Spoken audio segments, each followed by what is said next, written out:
See, we live in a world where we believe that bad things are supposed to happen to us. I remember at a point in my life, Bishop, when things are going good for me, and I said, this is too good to be true. Something is bound to happen. Guess what? It did. Watch your words. Watch what you say about yourself, about your affairs. Be conscious of that on a daily basis. Why? Because your words are powerful. In the beginning was the Word. Life and death is in the tongue. Watch what you say. Never say I'm broke. Say I'm overcoming a cash flow problem. I was talking to my oldest son, Calvin. We were going for a walk. And I said, Calvin, do you want to be successful? He said, yes, sir, Dad. It's okay. We kept on walking. Then I stopped and I looked him in the eyes. It's my namesake, my junior. I said, Calvin, we're looking at each other eye to eye now. Do you expect to be successful?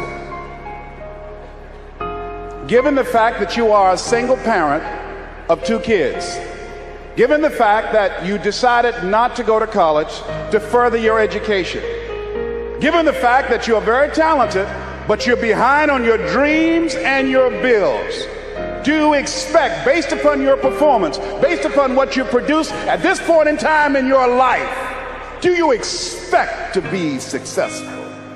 And Calvin got quiet. Because see, if you ask most people at the Manpower Conference, do you want to be successful? Do you want to live a life of productivity? Do you want to live a life of contribution? Do you want to be a better father? Do you want to have your own business? Are there dreams you want? Everybody will say yes. But see, want shows up in conversation. Expectation shows up in behavior. Your behavior, how you conduct yourself, writing your goals down, deciding to enroll in school to get a GED, deciding to sit into class with children young enough to be your grandchildren, decide to find some product, some idea, some service that you can provide so that you can begin to create some value for yourself so you can create wealth. And let me tell you something, ladies and gentlemen, it's very important that we begin to learn how to create wealth. I'm not talking about loving money. See, I believe the lack of money is the root of all evil. People are steal for money. People are killed for money. People go to jail for money. Every time the unemployment goes up, in those areas where the unemployment is high, that's where you have the highest incidence of crime and violence. Whenever the unemployment goes up 1% in our community, 10,000 children and women are battered. Money makes a difference in your life. I never wanted to be rich. All I've ever wanted to do was to be comfortable. How many of you ever wanted to be comfortable? Raise your hands. Then I realized in order to be comfortable, you got to be rich. The first time I stood up to speak, I stood up and my mind sat down. I looked at the audience and I panicked. I had to introduce a play at school. We're about to start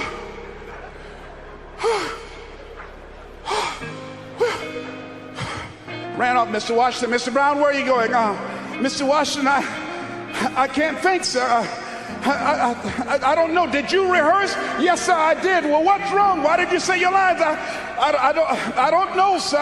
I got out there and I looked at him and everything left me. Let me do it another day, please, sir. No, go back out there, Mr. Brown. Mr. Washington, I'll mess up, please, sir. Don't send me out there now. I'll mess up. Mr. Brown, if you run now, you will always be running. Anything that's worth doing is worth doing badly until you get it right. Why are you moving like that? I got to go to the bathroom, sir.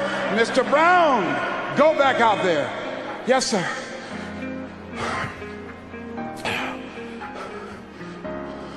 We're about to start a play called 12 Angry Men, directed by Mr. Leroy Washington. And I ran off. The next day, hey, Alfalfa!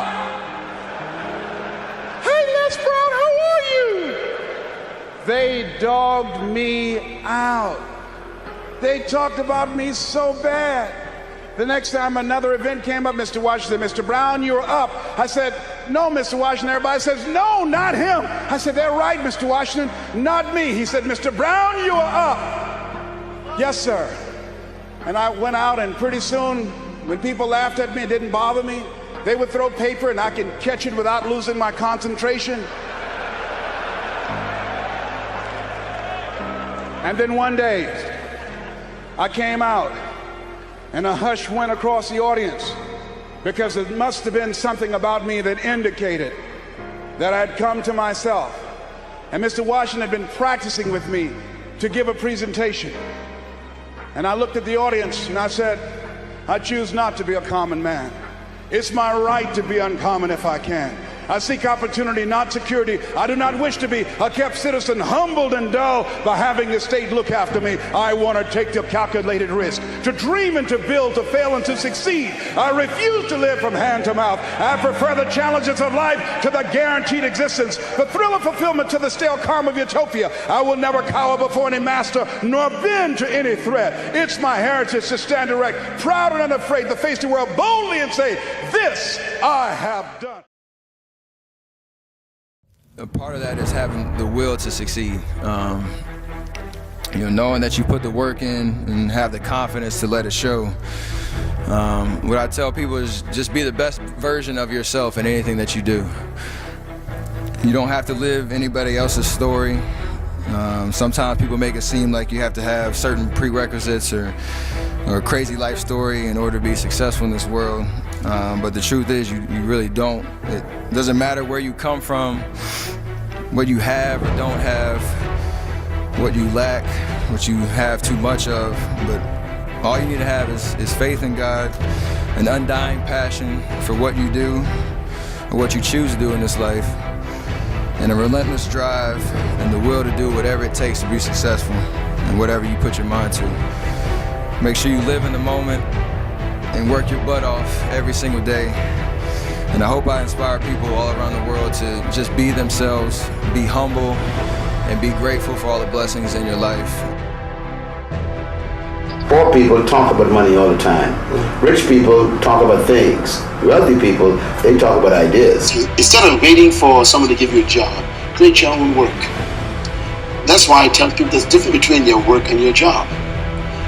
Your job is what they train you to do. Your work is what you were born to do. Your job is your skill, which they can fire you from at any time. But your work is your gift. No one can take that from you. Your job is where you get compensation for activity. Your work is where you get fulfillment because you love it so much. Your job you can retire from. Your work, you can never retire from your work because your work is you. So when a person discovers their work, they no longer need a job because their work makes them productive. So there are young people in this country who are full of talents, full of gifts. And I want to say this too. Every problem in life is a business. All businesses are simply someone solving a problem. So the more problems that are in Kenya, the more businesses available for young people to begin. And this is what I think we are lacking.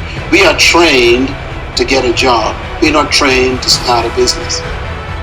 We are trained to let other people employ us, not trained to deploy ourselves. And sometimes we think the pain is what controls us. It's actually our subconscious mind. That if we ever tapped into that, that's what dictates most of our lives. What makes your mentality change if there's a great situation or there's a bad situation? How do you dictate that based off the level of pain? Fill your life up with so much vision that nothing else can come. My vision's so big, I'm not gonna let nothing else come in but this. I'm the most brutal and vicious and most ruthless champion there's ever been. There's no one can stop me. Lynx is a conqueror. No, I'm Alexander. He's no Alexander. I'm the best ever. There's never been anybody as ruthless. I'm Sonny Liston. I'm Jack Dempsey. There's no one like me. I'm from Nairclaw. There's no one that can match me. My style is impetuous. My defense is impregnable. And I'm just ferocious. I want your heart. I told you I'm the real champion. I told you I'm the champion of the world. All of you bow. All of my critics crawl. All of you suckers who write the Ring magazine, Boxing Illustrated, all of you suckers bow because the stage was set. You made him great. You made him a bad Joe Louis. You made him a hard puncher. But I want everybody from this moment on to recognize me as the scholar of boxing. Hey, it's a man's game tonight now. You know that. It's a man's game tonight. Here we come. Here we come. It's a man's game now. Oh, it's on. Oh, it's on, big boy. It ain't about how hard you hit.